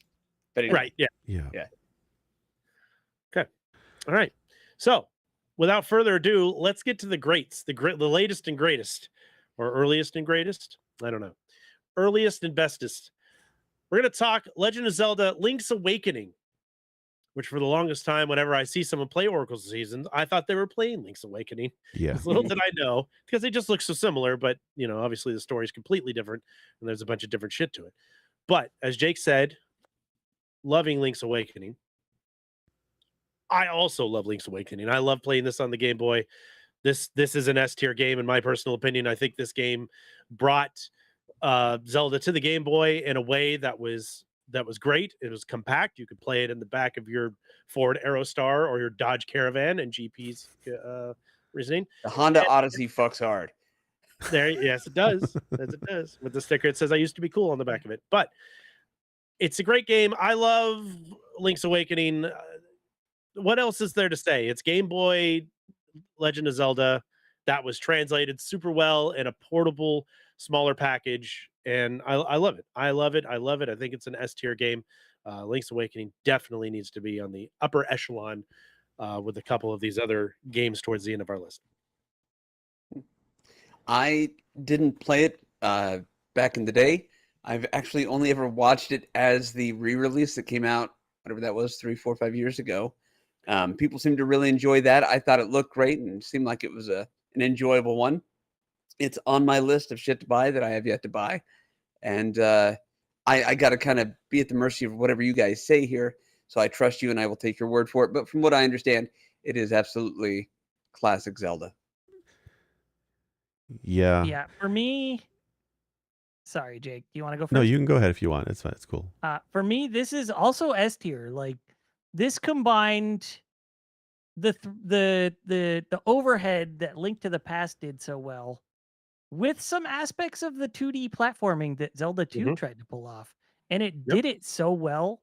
And it was just a lot of fun. The game was super charming. Like it brought in chain chomps and just random other things. And all the characters were just silly and fun. I mean, when you get Marin joins you, it's like you got Marin. You like got Marin. You hold her up. everything was Yeah. you got this thing. Who was a like- streamer that I still adore. Yeah, Who's a Canadian I- streamer. I love Marin. Yeah, I know But her. yes. You got Marin. But yeah, Yep. like I love that. This game had so much charm and the music was all awesome. And even though it was on that little 4-tone black and white screen or green screen or whatever, it really exuded charm even in the graphics. Like it did Yeah. a good job. And Great. this is S tier for me. Yeah, that's the And highlight for me is the music, because like even the best example I can give, and I'm always impressed with what people do with music on the Game Boy, but whenever you go to the Windfish Egg and you play the Ocarina, you get the Windfish song, and as you collect the instruments from every dungeon, that song gets more and more complex as the instruments bleed together to make the song. That still is wild to me that there's that much depth to that song if as you get the instruments. I think that's such a banger thing. I love this game. This is S tier to me as well. The graphics for a 4-color Game Boy, what they do with that is staggering. Like I look at so much like early Game Boy games, and you look at the late generation of Game Boy games. It's amazing what they pack into a cart. It really is. But this is my favorite Zelda. I play it all the time. It's like this and then Tears of the Kingdom for me in terms of like my enjoyment of Zelda. There's like decades where I didn't give a shit about the franchise anymore until Tears of the Kingdom and Breath of the Wild. But going back to Link's Awakening was like the last one I really enjoyed. I love this one. So this is S for me as well. Sweet. That's a resounding. I think we all are in major agreement that this is. I still think like this was one of the last. I mean, next to Oracle and Seasons and Ages, this was like the last really good Zelda before we started. It was 2D overhead Zelda before we got into like more of the 3D stuff, and then trying to bleed the 3D artwork into the 2D artwork that they did in the later installments and the weird mechanics that they keep adding. This was like the purest form beyond what we were used to playing. This is like this is my last like Gran Torino, before they changed everything in the car and put a computer This in it and one shit. This one was like an after-hours passion project for the team that Yes. worked on it for a long time. Oh, I think I've And heard then that, when they finally Yeah. had it somewhere, they went and they're like, "We want to do this as a game," and showed it off. And higher ups were like, "Okay." That's why there's I mean, cameos of even- like Kirby and Chain Chomps and Goombas, is because it was just like they're just messing around after hours for fun, and this is what they came up with. Like it's a Yeah. really Right. cute game. Yeah. I mean, even when and I hate to use the word dumb down or the phrase dumb down, but you do dumb down the sprites to make it fit on the GBA. It still looks great. It still Mhm. looks really, really good for a two-tone dumbed down sprite game. It's a great game. Link's Awakening, definitely S tier. Moving on to the next S tier, unless anybody else has anything they want to add with Link's Awakening before I just push I'm this gonna train be along. lost in the hills later, so keep an eye out here. I don't know if you guys remember him, the dude that just announced It gets lost in the he's mountains. gonna be lost Yeah. later. Yeah. Yeah, Like, just so you know. Yeah. I shouldn't be leaving the house, but I will, and you'll find me lost. Who knows where later? So keep an eye out. I need to be brought home. What is it you give him? A pineapple, I think, or something? You give him some vittles, I think he calls it. I think yeah. it is a pineapple. He's one of the yeah. guys you trade with. Yeah. Yeah. Okay. A lot of charm. All right. Man. We're going to continue the S train into the next game because if nobody else picks, if I'm the only one that picks S tier for this game, I don't know if I want to do this podcast with you guys anymore. Next up is Legend of Zelda Link to the Past for the Super Nintendo. This is by all means and every thought in my brain my favorite Zelda ever created. I love this game. I played this game religiously over and over again. I've done randomizers of this game. This game does not get bored to me. There are times where I'm like, I can't think of anything else what to do. I'm going to play Zelda Link to the Past because it's such a fun, cool, soul food-esque type game where it's just comfortable to play, and I love playing it. And there's never a time in my life where like I don't want to play this anymore. I love Link to the Past. The characters, the story, the boost from the 8-bit to the fucking 16-bit stuff. It's just so cool. There's so much detail in this game, and it's fun to map it out. And I love the randomizer that they threw in there to make it like more exciting and more like, oh, I got to go here and do this and racing on that stuff. But Link to the Past. That's a ROM hack, to be fair, but yes, I'm with you. Yeah, that's a Well, ROM hack. you I know don't think what we I- can you count that know what I mean. toward This is this. a Whatever. homebrew game, wasn't it? Was this? Yes. Yes. Anyways, just No, the sense of using the same baseline as Link to the Past is a lot of fun. It's the same thing with Free Enterprise for Final Fantasy IV randomizer and Worlds Brave Collide. New for Final World Fantasy for VI. 6. It's great shit. But Let's put the S. this is in S tier. SNES. This definitely put the S in SNES. This is an amazing game, and I don't think there's any other Zelda out there that's better than this one. And that's I would say it is, in hindsight, with the benefit of the library of Zelda games being what it is, this is the quintessential experience up to, well, I get, because we're not talking about the 64 games, we're not talking about the Switch games. So of this list, I would say this is the definitive experience. I had the benefit of playing 1 and 2 before this, and I fear that if I had played Link to the Past first, I might not have enjoyed the first 2 as much as I have growing up. But yeah, this is the Final Fantasy IV of the Zelda realm. This is if I could get hit on the head and have selective amnesia for certain things, this would be one of the games I would like to go back and experience for the first time. And yeah, no notes. This is great. I do like that it has lent itself to, like you said, the randomizer, the thing that they've done with Metroid, all of that stuff. So good. Is Yeah. so good. Yeah. And you know, it's infinitely replayable on its own. Never mind all the different versions that are out there now as passion projects and ROM hacks. So that's all I've got. I'm S tier, absolutely, with this one. Yeah, I'm with you. This is definitely S tier. This is still my favorite 2D Zelda. And I felt like I had to make that distinction for a long time. Still do. This is just the best 2D Zelda, period.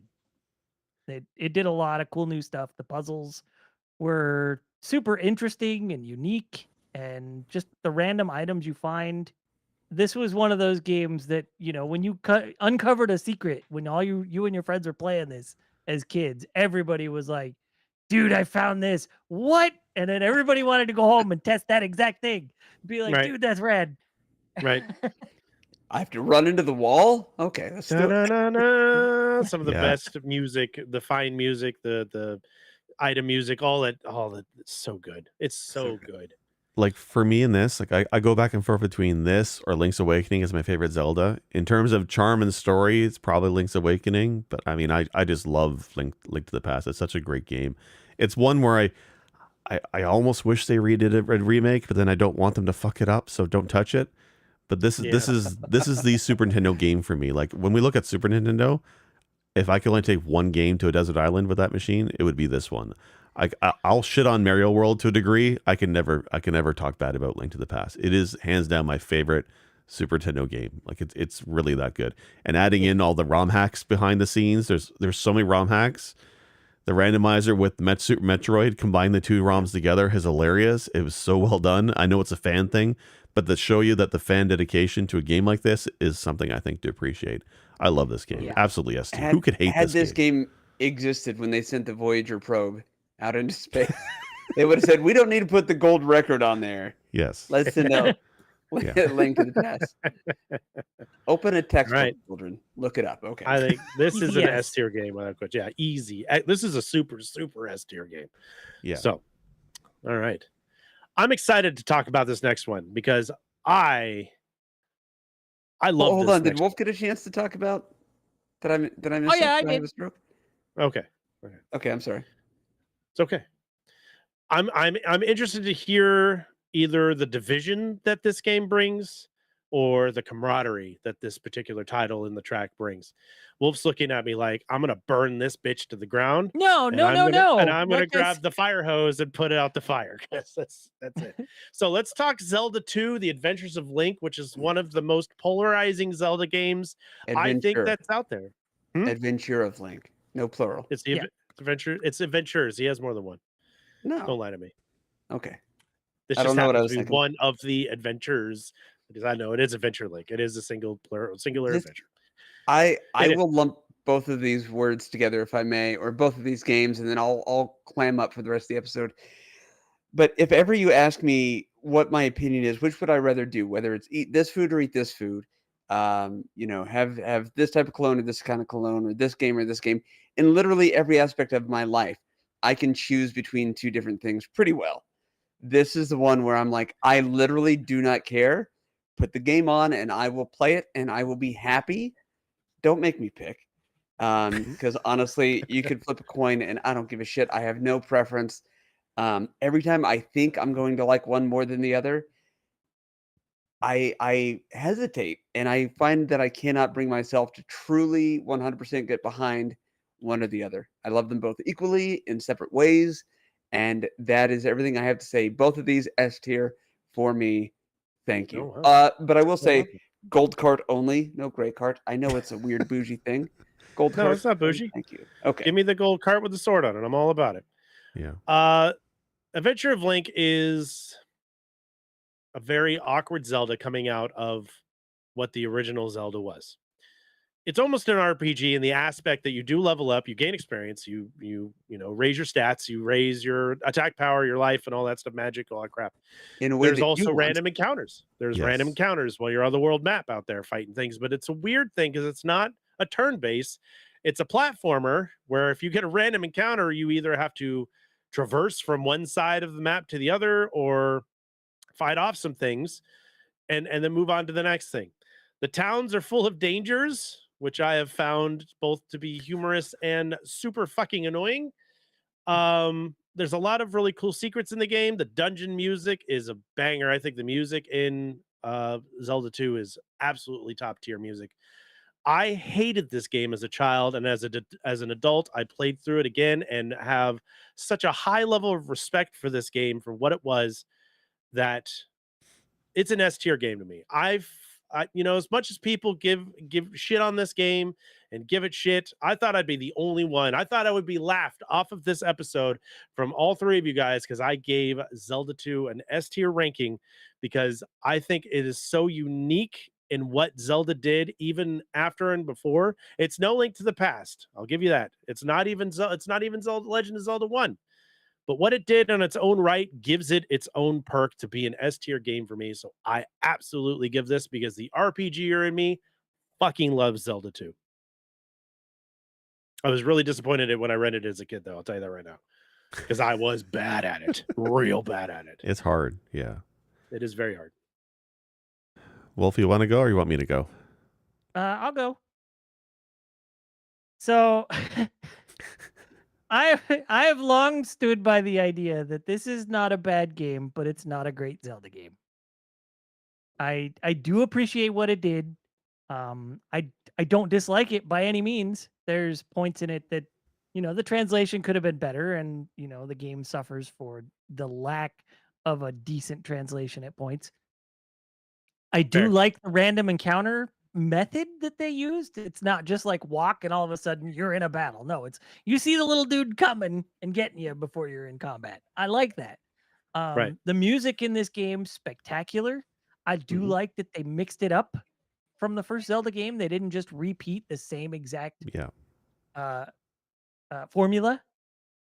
Like Mario to Mario 2 Lost Levels is the same game, just with new stuff, right? It's the same formula. This, they were like, no, let's do something completely different. And I appreciate that. Also, it's Simon's Quest before Simon's Quest. To a degree. Wow. Yeah, okay. Because this came out like 8 months before Simon's Quest. But yeah, I also love Simon's Quest. That said, I don't think I can give this anything better than a B. Oh, that cuts me deep. Okay. That cuts me deep. This is one of only 2 games that I had to call Nintendo Nintendo's hotline for help on. There was I want to say it was you need the Thunder Spell to kill the red boss in the one dungeon, and as a kid that messed me up real hard. And I couldn't figure it out. Is it different than Zelda 1 and all the other ones? Yeah, absolutely. But there's elements of Zelda 2 that has been brought into the more newer games. I would argue that like Ocarina of Time and Breath of the Wild and all those other games where the combat is much more tactical, I think are callbacks to Zelda 2 in terms of the combat, I think. So that's my take on it. So I think people think that's like a sequel that was kind of ignored going forward. I think a lot of that game gets carried on later on, but they certainly ignored it for Link to the Past and Link's Awakening, absolutely. But I think it's definitely a game that was used later on. I thought the controls are pretty slick. The controls feel really good. The combat is fun. I like how you jump and do headshots with the sword. I like the spells that are there. Do I miss some of the items that Zelda before had? Sure, but you have the spells to kind of make up for that, and you get the wise men. You still get items in the dungeons. You still have to get some of the items out of the dungeons to progress into other stuff too. But they're not really active items, right? Like you get the candle for seeing a lot of the them are dark and passive. stuff.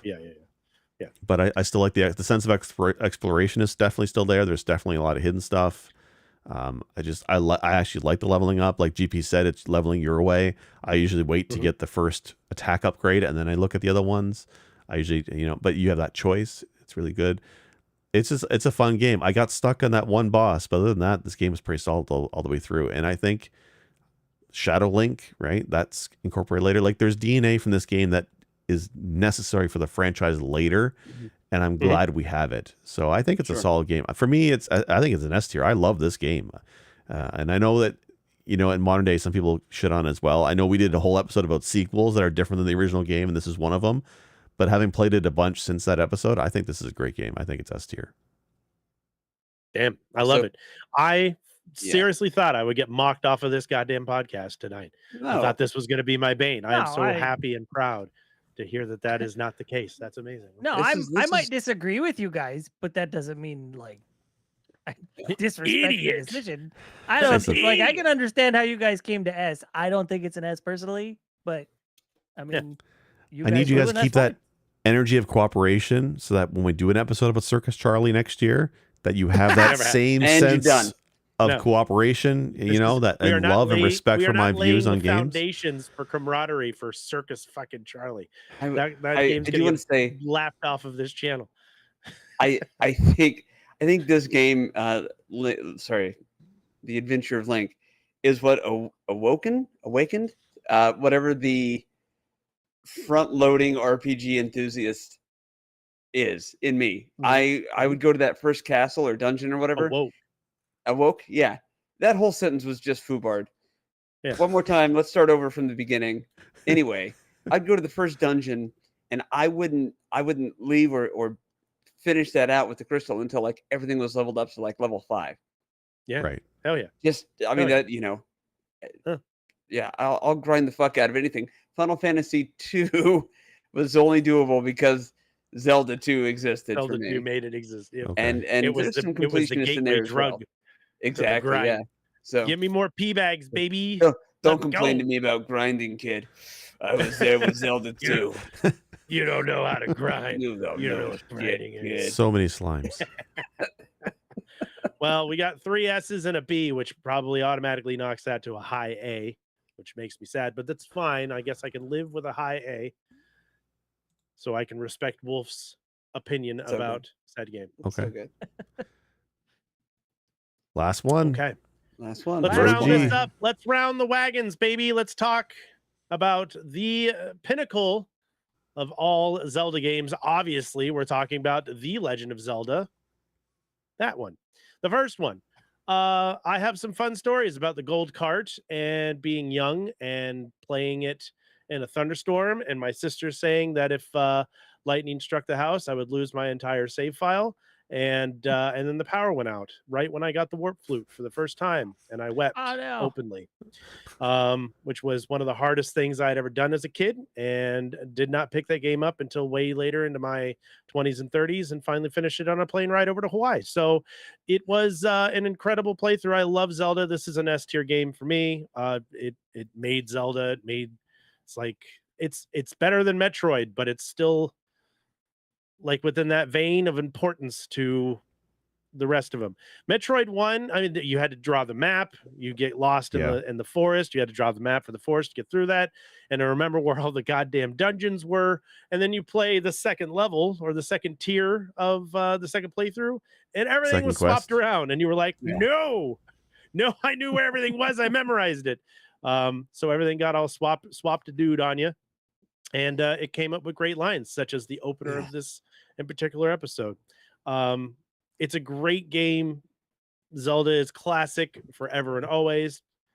It's dangerous to go alone. Take this. The secret is in Eastmost Peninsula. Yes. Yeah. I always say this. You know, touching the statues and them coming to life on you, and you're like, what the fuck? Like some crazy ass shit that this game gave you. A raft to get to dungeons that were difficult to get to. I mean, it's the Metroidvania, it's the Zeldavania, the whole thing. I mean, this caused the whole thing to progress. You need to find more, and love this game. It made money impossible to find, which was a proceed to the rest of my life of always never having money and always wanting shit. So, you know, I think I reflect my personal life with Zelda too much because I'm always poor and I always want stuff. So there you go. I'm saving the second quest for when I retire. I have yet to play through it. I am mildly aware of some of the things, walking through the walls, things I mentioned earlier, but I will play, vanilla OG time after time after time after time. But my reward for my retirement is, all right, fresh Zelda. And it makes no sense, but that's how it is. That's where we are. I love this game. At least the first half of it. I haven't, like I said, played the second quest. No notes. It is the exact right amount of difficulty for when it came out. And it was a game changer, and the world would not be the same without it. So there we go. I think Zelda's the reason I like Dark Souls, because it's just punishing enough. It doesn't hold your hand at all. Like right from the get-go, you start with nothing but a shield, and there's a cave you walk into, and he's like, here, take this sword. And then that's it. It doesn't tell you where to go. Like, so for me, NES Championship came out the other week, and I've been playing through that. And one of the challenges is to basically get to the first dungeon. That's the challenge. Get to the first dungeon. And I can't remember where the hell to go. But at least this one, it gives you arrows and on the Switch game to tell you where to go. And that's what reminded me that it does not hold your hand. There's a map. It's mostly useless. It's a game where you broke out graph paper as a kid. A gray block, yeah, and it just roughly tells you where you are. This was a game where you had graph paper and you made your own maps. Even for the dungeons, I used to make maps. Didn't the instruction guide have some sort of map with it? Like a small map, but it didn't have the forest. So. Like Part it of the map. It was like a third or half of it uncovered, and then like the upper right and left corners were gone. Yeah. Right. And you had to hold it underwater. I will say though that some of the hidden stuff, and I'm probably a little bit hazy whether it's first or second quest, but there are some of the hidden stuff, like you had a candle to burn bushes, and there were some of the bushes you could burn run a screen full of bushes or trees, and to find the one that you could burn was a bit much. Like there was some stuff that was very obscure to find, like bombing just the right wall, just the right screen, that made this game very challenging to do without help or with the guide. but that's good. I mean, that's kind of what you wanted. And as a kid, if you bought Zelda, the fact that there was a second quest, that's a whole other game. That's a lot of gameplay, a lot Yeah. of bang for your buck. There's a lot of value Oh, here. yeah. But it is a I- difficult game, and it is a bit hard in spots. So I don't know if I would call it an S tier. I love this game, but I think for me it's an A. But I might be wrong on that one with you guys. I would also say an A because as much as this game got right, the save system requires you to die to save. Just like in real life. Yeah, That's that's how it how works, I right? save every day. Prove Like- me wrong. So much right, but there's no like way to just save and quit. You have to die to save. Like, what is that? That's a little weird. Didn't I'm mind not it. mad at it being an A tier game. Yeah. I'm not mad at that. Also, if at any point in life you ask me the question, GP, do you want to play Zelda 1? The answer is yes. And for that alone, Oh, I love the game. Yeah. I was terrible at it as a kid, and I relentlessly played it anyway. Like, Yeah. We were all but terrible I at it. also That game have was that sore designed for children. memories but of this- being like whipping out my Game Genie and trying to play it with that. yeah, And I'd be a ways in and be like, oh, I can't save because I can't die. yeah. Oh, okay. there are Yeah. okay. Growing up, there were a small number of games where the closer you got to the end, the higher your anxiety got. And maybe that's just Yep. me as somebody who famously has anxiety issues. But yes, this is one of those ones, especially after that final temple or dungeon or whatever. Wait, no, sorry. The word is no, dungeon's the one I'm thinking of. Anyway, have you ever gone through that whole thing and you're like, oh my God, I'm there, and then it's just this giant warthog, and you hope to God that you have everything, but it turns out you don't have the holy arrows. I'm Yep. just saying, like, shit was tough. You're Yep. right. They didn't hold your hand, and they made getting to the end such an extreme ordeal that you just, I don't know. I remember the anxiety. I miss it. I love it. I'm probably gonna have to play it tonight going to bed. So Great game. A tier. I'm fine with A tier. I'm totally A cool with tier? A tier. Okay. I'm sad that Zelda 2 is only an A, but having a whole ass game in between a bunch of all the other ones it's pretty good. you know what? I'm glad you And found that. almost every single dungeon design was awesome. There's one that was really, unfortunate. But Right. other than that, All right, guys, I'm gonna leave my screen up so as not to mess anything up, but I do have to take off. So I'm just gonna mute my mic and let you guys finish it Yeah. out. Okay. We're wrapping up now I too, think so that's okay. That's All right. it. We Yeah. love you, Wolf. Yeah. My Love you, wife is dude. giving me the Bye, death glare guys. from the hallway. So all right. Well, that's our list. That's our ranking episode. We did this with Metroid. We thought we'd try this again with another absolutely amazing classic with the Zelda series. Now we were talking about, do we want to do them all? And we're already at 2 hours with the 2D ones, so there was no way we were going to cover the 3Ds. So maybe sometime in the future we'll sit down and we'll do a whole 3D Do the episode 3Ds. on Yes. all the other yes, ones Lord. because I know GP is dying, chomping at the bit to get to I talk have about words. those I have words for Majora's Mask. Yeah, Let's me go. too. So But the 3D ones will be a It's- shorter episode, I think, because there's less of them, I think. Or at least I hope so. No, guaranteed not. probably not. But yeah, it was a Probably fun not. one to do. I can't wait to Yeah. get shit on for my love of Wind Waker. Anywho, so that's what you got. If you guys have anything you want to add, or think that we've ranked these terribly, or think that we haven't ranked these terribly, and want to agree with the four of us because we're never wrong. We're on the internet. We're never wrong. Please come and hang out with us over at pressbtocancel.com. Yes, I said it right this right, or pressb.org. I don't know wait. if we still have that one. Shit. Press B. Yes. Yeah, pressbcancel.com and pressbcancel.com. Don't pressb.org. you tell me no. When you say .com, it fucks me up because I keep thinking you're saying pressb.com, which we don't own. But yes, pressb.org is press good B too. to cancel. the full Everybody, name. go .com. give me a follow over on Twitch at twitch.tv/DJ Spinistar. And Yes. Please do. Please go follow him. We'll go round robin. Anybody want to bring anything up that they've got coming up that they're doing? I got No, it's a nothing. long episode. I'm good. I gotta go to bed. Fantastic. let everybody go. Go follow me over at Chardmonk at Twitch at Chardmonk. We're playing games. We're doing it on the wake. It's a lot of fun. It's hot as balls. Chardmonk. So with that, Wolf, we love you. Sinistar, we'll see you soon. GP, Jake, I love you guys too. That's been an episode. We'll see you guys next Friday. All right.